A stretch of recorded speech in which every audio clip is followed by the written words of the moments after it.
Jai Hind all of you. CBSC Class 10 Geography Chapter 1 Study Materials Resource and Development. We have to be covered some of the points in this chapter. The first point, resources. Second point, types of resources. Third point, development of resources. Fourth point, resource planning in India. Fifth point, conservation of resources. Sixth point, land utilizations.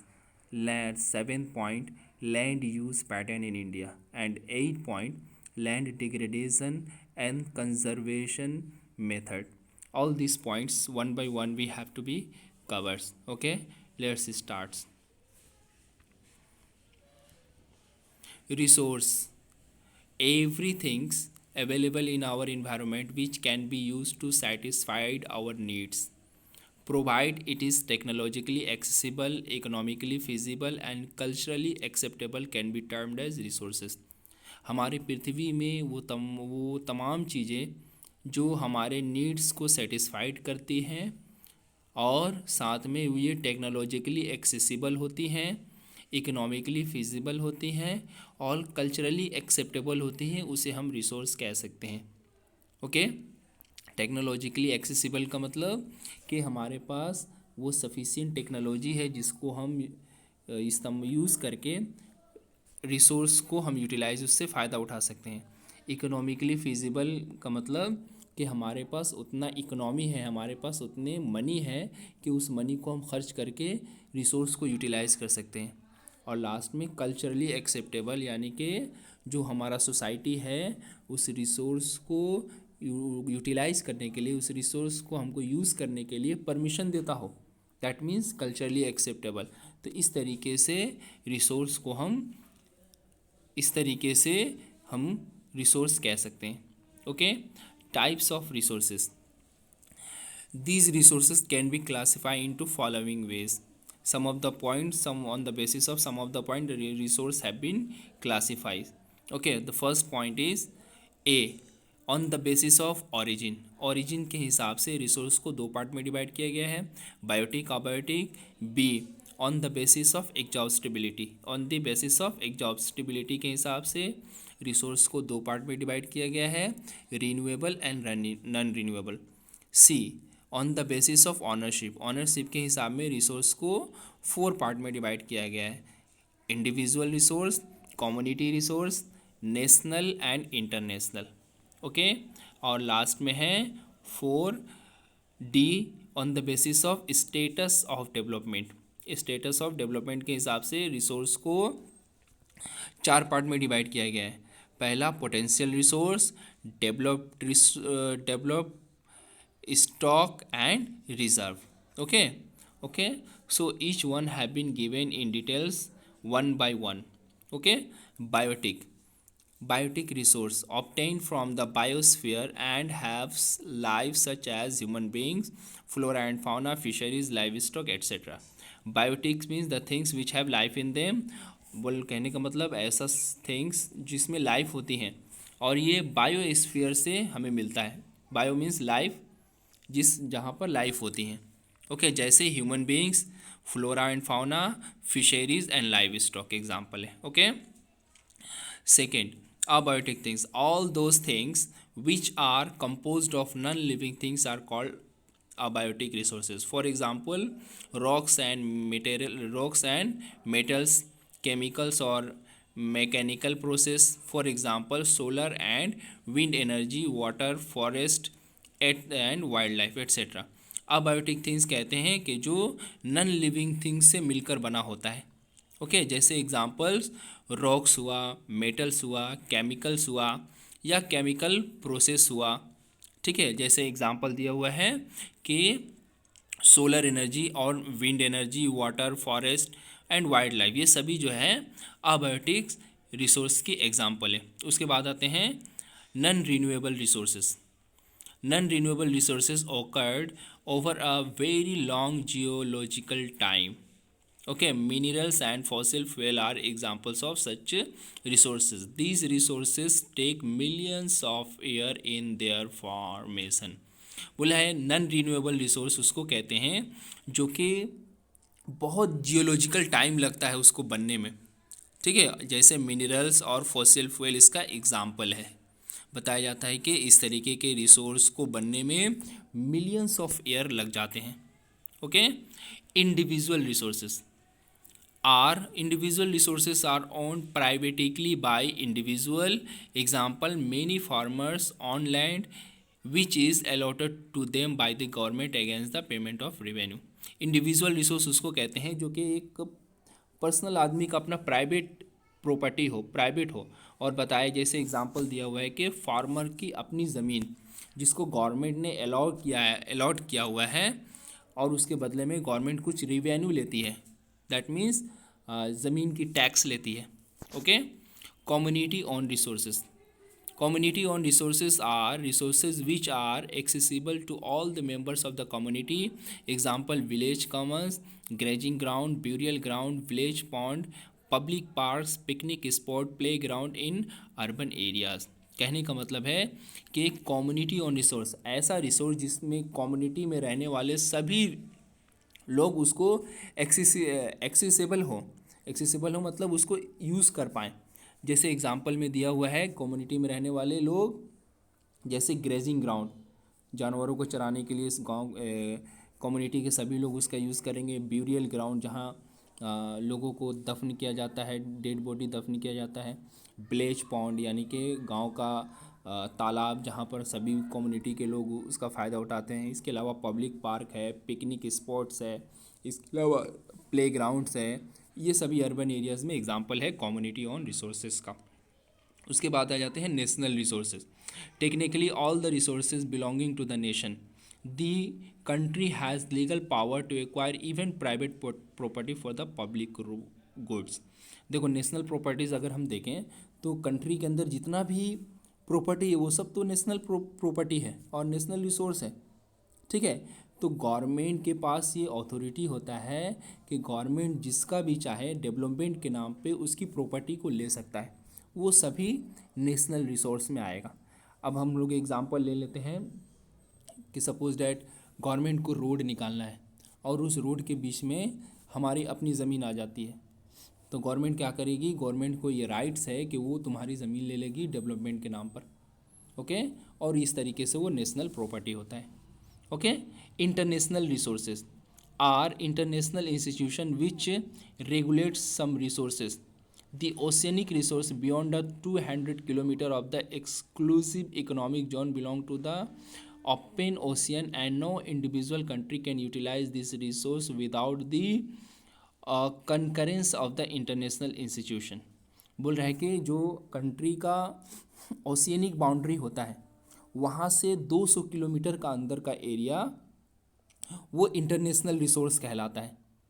ठीक है, उस area को exclusive economic zone कहते हैं। Okay. अगर बताया जाता है कि उस एरिया का में जो रिसोर्स अवेलेबल है, अगर उस कंट्री का डेवलपमेंट डिपेंड है उस रिसोर्स के ऊपर, तो इंटरनेशनल ऑर्गेनाइजेशन जैसे यूएनओ है उससे परमिशन लेने के बाद वो कंट्री उस इंटरनेशनल रिसोर्स का यूटिलाइज कर सकता है। Okay, good. Potential resources, resources which are found in a region but have not been utilized. For example, the western parts of India, particularly Rajasthan and Gujarat, have enormous potential of development of wind and solar energy, but so far these have not been developed properly. Potential resource उसको कहते हैं कि जो आ, एक reason में पाया जाता है और उसका अभी तक जो है वो इस्तेमाल नहीं किया गया, उससे अभी फ़ायदा नहीं उठाया गया है। जैसे हम लोग जाएं वेस्टर्न पार्ट, अपने कंट्री के वेस्टर्न पार्ट्स में और राजस्थान के तरफ में, तो बताया गया है कि राजस्थान और गुजरात में बहुत सारा पोटेंशियल रिसोर्स है। ठीक है, जैसे विंड है, सोलर एनर्जी है, लेकिन उसका अभी तक जो है वो सही तरीके से यूज़ नहीं किया गया है, प्रॉपर तरीके से उसको डेवलप नहीं किया गया है कि उससे फ़ायदा उठा पाए। Okay, very good. Move to the next, developed resources which are surveyed and their quality and quantity have been determined for utilization। Developed resource उसको कहते हैं कि जिसकी पूरे कंट्री में हमारे उस तरीके के रिसोर्स कितना है और उसकी क्वालिटी और क्वांटिटी क्या है, ये सभी जो है सर्वे किया जा चुका है, जानकारी लिया जा चुका है। ठीक है, और उस तरीके के रिसोर्स को प्रेजेंट में जो है वो यूज़ किया जा रहा है। इस तरीके से रिसोर्स को हम लोग डेवलप्ड रिसोर्स कह सकते हैं। Okay, development of resources, resource को किस तरीके से हम डेवलप करेंगे। One point I want to discuss with you. अगर आपने रिसोर्स को बचाया, अगर आपने रिसोर्स को बचाया, इसका मतलब है कि आपने रिसोर्स को डेवलप किया। कैसे? सपोज डैट अगर हम फ़ैन ऑन है, ठीक है, हमने जाकर उसके स्विच को ऑफ कर दिया, इसका मतलब है हमने पावर को सेव किया। तो अगर हमने पावर को सेव किया, इसका मतलब है हमने पावर को डेवलप किया। Okay, very good. Now we are moving to development of resources. Third point, resources are vital for human survival as well as for maintaining the quality of life. It was believed that resources are free gift of nature. Human beings use them indiscriminately and this has lead to the following major problems. देखो बताया गया है कि resource जो है वो human beings के life के लिए बहुत ज़्यादा ज़रूरी है और ये ह्यूमन बींग्स के क्वालिटी लाइफ को मेंटेन करता है। किस तरीके की क्वालिटी लाइफ होगी रिसोर्स के थ्रू। ओके, और ये माना जाता है कि रिसोर्स जो है वो नेचर का फ्री गिफ्ट है और ह्यूमन बींग्स जो है इसको बगैर कोई भेदभाव के जो है उसको यूज़ करते हैं। ठीक है, अगर बगैर सोचे समझे हम किसी भी रिसोर्स को यूज़ करेंगे तो बताया जा रहा है कि इससे कुछ प्रॉब्लम क्रिएट होता है। क्या प्रॉब्लम क्रिएट होता है, पढ़ते हैं अगले। Depletion of resources for satisfying the greed of few hands. Okay, बताया जाता है कि हमारे कंट्रीज़ में रिसोर्स जो है वो कुछ लोगों के हाथ में, ठीक है, और ये लोग जो है वो एक तरीके से ग्रीड है, लालचपन के अंदर में है। ठीक है, ओके, जैसे एक एग्जांपल ले लेते हैं, अपनी कंट्री का मैक्सिमम जो है वो पावर हो वो रिलायंस के हाथ में है, मैक्सिमम जो हो वो मिनरल्स हो वो टाटा कंपनी के हाथ में है। तो ये क्या है, ये इंडिविजुअल का अपना प्रॉपर्टी है। ठीक है, okay okay, next, accumulation of resource in few hands which in turn divide the society into two segments, haves and have nots और rich and poor। बताया गया कि इस तरीके से रिसोर्स अगर कुछ लोगों के हाथ में हो तो क्या होता है, हमारा सोसाइटी दो पार्ट में डिवाइड हो जाता है। इसका मतलब हैव्स और हैव नोट्स, यानी कि अमीर और गरीब या पुअर और रिच में जो है हमारा सोसाइटी जो है वो डिवाइड हो जाता है। Indiscriminate exploitation of resources had led to global ecological crises such as global warming, ozone layer depletion, environmental pollution and land degradation। बोला है कि अगर बगैर सोचे समझे हम अपने रिसोर्स को यूज़ करेंगे तो उसके वजह से क्या प्रॉब्लम होता है, ग्लोबल इकोलॉजिकल क्राइसिस हो जाता है, यानी कि कोई ज़्यादा यूज़ कर रहा है और किसी को कुछ मिल ही नहीं रहा है। दूसरा होता है ग्लोबल वार्मिंग, यानी कि देखोगे कि ग्लोबल वार्मिंग हो जाता है, इन्वायरमेंट चेंज, जैसे हम बगैर सोचे समझे यूज़ कर रहे हैं तो देखोगे ओबियसली ग्लोबल वार्मिंग होगा, ओजोन लेयर डिप्लेक्शन हो जाएगा, इन्वायरमेंटल पॉल्यूशन होगा, लैंड डिग्रेडेशन होगा। ये सभी प्रॉब्लम्स हो जाएगा अगर हम बगैर सोचे समझे रिसोर्स का यूज़ करते हैं तो। Okay, point 4, resource planning in India it involve. बोले हमारे कंट्री में रिसोर्स प्लानिंग कैसे होता है, उसमें क्या इन्वॉल्व होता है। Okay okay, start. Identification and inventory of resources across the region of the country. This involve surveying, mapping, qualitatives and quantitatives estimation and measurement of the resources। बोल रहा है कि सबसे पहले अगर हमको प्लानिंग करना है तो कंट्रीज़ में कितना रिसोर्स है उसको हमको पहचानना पड़ेगा, उसको खोजना पड़ेगा। उसके बाद जो है उसकी सर्वे करनी पड़ेगी, उसकी मैपिंग करनी पड़ेगी कि उसकी क्वालिटी कैसी है और वो कितना उसका क्वांटिटी है। उसके बाद जो है हम मेज़रमेंट करेंगे रिसोर्स के बारे में। Okay, evolving a planning structure endowed with the appropriate technology scale institution setup for implementing resource development.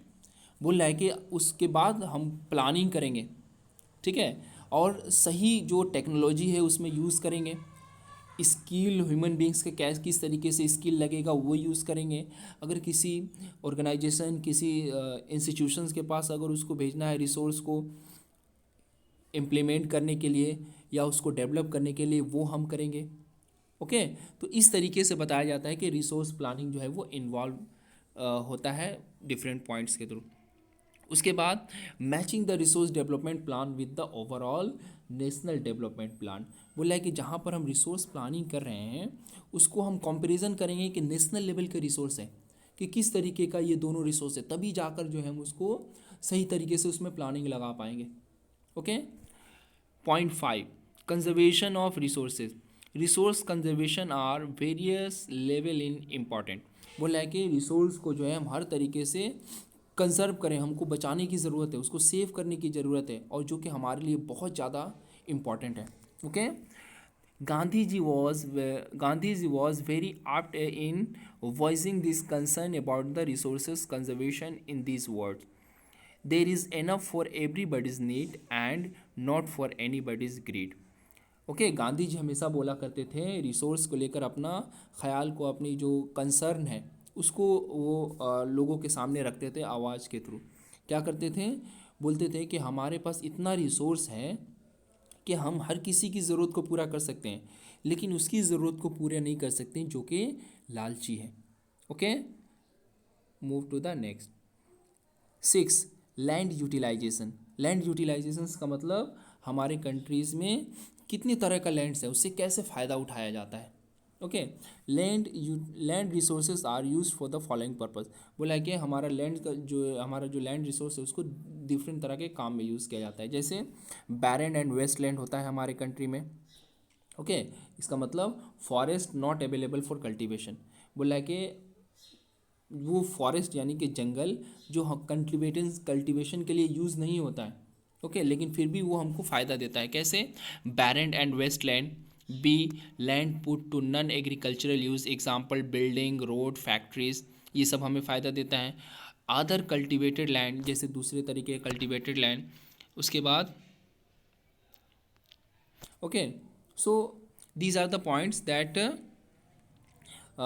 we are going to discuss. Okay, first we have discussed forest land not available for cultivation. There have been given 2 points. Second point, other cultivated land, दूसरे तरीके का cultivated land excluding fallow land. Okay, तो इसमें बताया गया कि permanent pasture and grazing land आता है।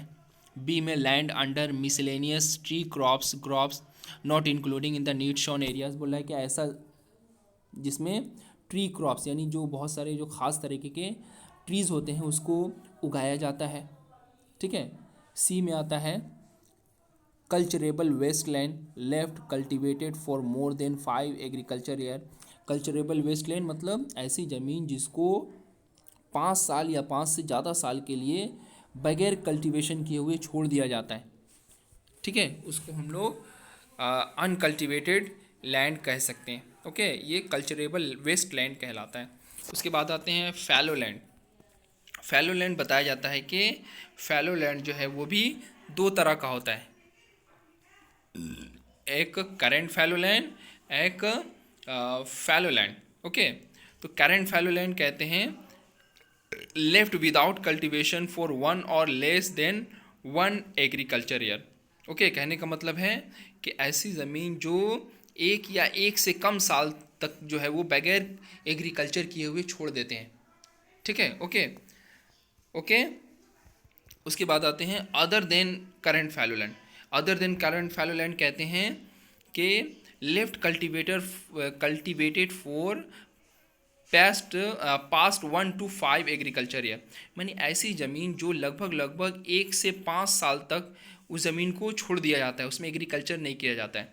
Okay, obviously the lands may be left for 1 or 5 years, there may be some, इसके पीछे एक मकसद होता है ज़मीन को छोड़ने के लिए कि उस लैंड्स की फर्टिलिटी को गैन किया जाए, दोबारा लाया जाए। ओके, बार अगर एक ही लैंड्स पे हम कल्टीवेशन करते रहें तो लैंड्स की फर्टिलिटी लॉस होने का खतरा रहता है, जिसको हम लोग लैंड डिग्रेडेशन कहते हैं। ओके, नीड शोन एरिया क्या है? Area sown more than once in a agriculture year plus net sown area is known as gross cropped area. बोला कि ऐसी ज़मीन जो एक या एक से ज़्यादा जो है बार उसमें कल्टीवेशन किया जाता हो, ठीक है ना। और वैसे ज़मीन को बताया गया है कि ऐसे ज़मीन जो हमारे कंट्री के अंदर में सिर्फ एग्रीकल्चर के लिए यूज़ होता है, उसको हम लोग नीड शोन एरिया कह सकते हैं या कहते हैं। Okay, 7 point, land use pattern in India. Land use pattern in India मतलब हमारे कंट्रीज़ में जितना भी लैंड्स है वो कौन कौन से पर्पस के लिए यूज़ होता है। जैसे फॉरेस्ट के लिए यूज़ होना, इसके अलावा रोड के लिए यूज़ होना, इसके अलावा पैस्चर लैंड्स के लिए यूज़ होना, ग्रेजिंग के लिए यूज़ होना। ओके, तो हमारे कंट्रीज़ में डिफरेंट तरह के लैंड जो है वो डिफरेंट काम में आता है। क्या आता है थोड़ा हम लोग पढ़ें आगे। Land use data, however, is available only for 93% of the total area because the land use report for far most of northeast states except Assam has not been done fully। देखो बताया गया कि हमारे जो इंडिया का पूरा land mass है उसका 30 यानी ये 93% जो टोटल एरिया है उसके लैंड्स का रिपोर्ट हमारे पास है। बाकी 7% जो है वो जो हमारा नॉर्थ स्टेट्स है, जैसे चाइना हुआ, इसके अलावा बांग्लादेश हुआ, या इसके अलावा पाकिस्तान हुआ, ये सब के साथ डिस्प्यूटेड लैंड है जिसका अभी तक जो है वो 7% के बारे में कोई खबर नहीं है। Okay, some area of Jammu and Kashmir occupied by the Pakistan and China have not been surveyed. बोला है कि हमारे कंट्रीज़ में जो जम्मू एंड कश्मीर का कुछ एरिया है जो पाकिस्तान और चाइना के जरिए कब्जा किया हुआ है, उसका अभी तक जो है वो सर्वे नहीं किया गया। Okay, the land under permanent pasture and also decrease. बोला है कि हमारे कंट्री के अंदर जो परमानेंट पेस्चर लैंड है, जो जानवरों को चरने की जगह है, उसमें भी कमी आई है। ठीक है। Okay, fallow land left without cultivation for more और less than 1 agriculture year. Fallow land मतलब जो एक या एक से कम या एक से ज़्यादा एग्रीकल्चर ईयर में उस ज़मीन को बगैर कल्टिवेटेड किए हुए छोड़ देते हैं, बगैर कल्टिवेशन किए हुए छोड़ देते हैं, उसको फैलो लैंड कहते हैं। Net sown area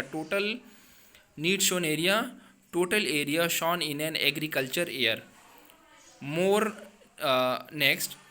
need sown area in Punjab and Haryana. बोला हमारे कंट्रीज़ में जो नीड शोन एरिया है वो सबसे ज़्यादा हरियाणा और पंजाब में है।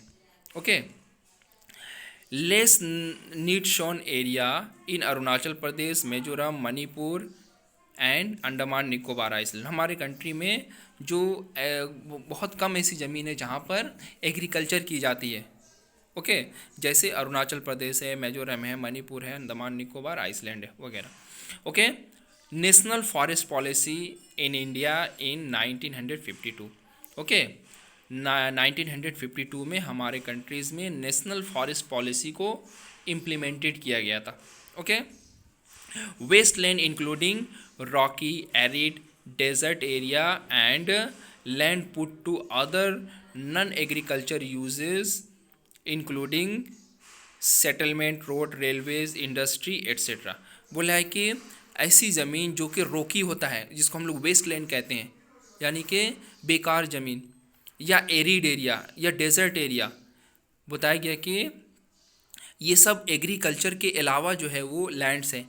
और इस तरीके की ज़मीन को बताया गया है कि आज या तो सेटलमेंट यानी रहने के लिए, या रोड के लिए, या रेलवे के लिए, या इंडस्ट्रीज़ के लिए यूज़ किया जाता है। Okay, continuous use of land over a longer periods of time without taking appropriate measure to conserve and manage it. बोला है कि ऐसी ज़मीन जिसको हम कंटिन्यूसली यूज़ किए जा रहे हैं, ठीक है, और उसमें कोई सही तरीका हम नहीं अपना रहे हैं कि उस किस तरीके से उस लैंड्स को मैनेज करके उस लैंड्स को यूज़ किया जाए, बचा कर यूज़ किया जाए। ओके, तो ये है हमारे कंट्रीज़ में land use pattern. Okay, now we are coming to the point 8, land degradation and conservation method. बोल रहा है कि हमारे कंट्रीज़ में लैंड डिग्रेडेशंस यानी कि लैंड की जो नेचुरल क्वालिटी है वो लॉस हो जाती है, और उसको किस तरीके से हम बचा सकते हैं।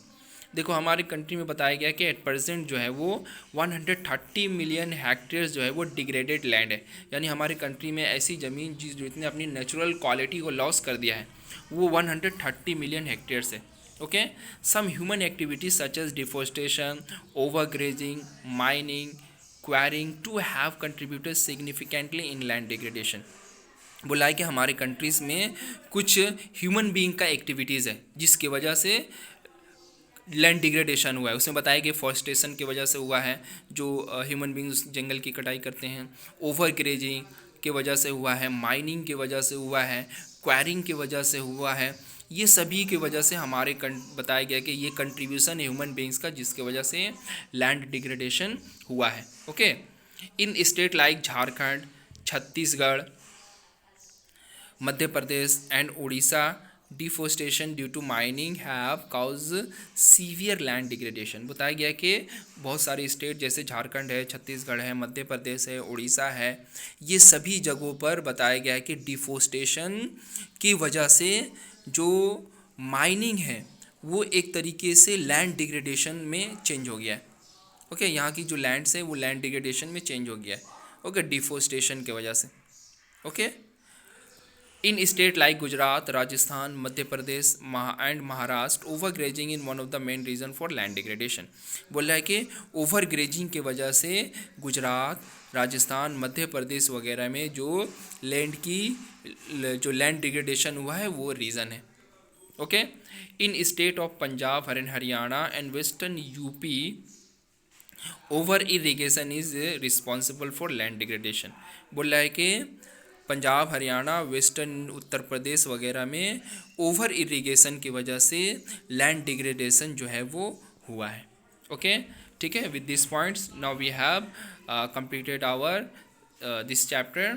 Hopefully you will practice and will be benefited. Okay, at last I would like to say that if you want to give the benefit to your friend, share this with your friend, and also like. If we have not subscribed this channel, then subscribe for latest notifications and you will be benefited for it. Okay.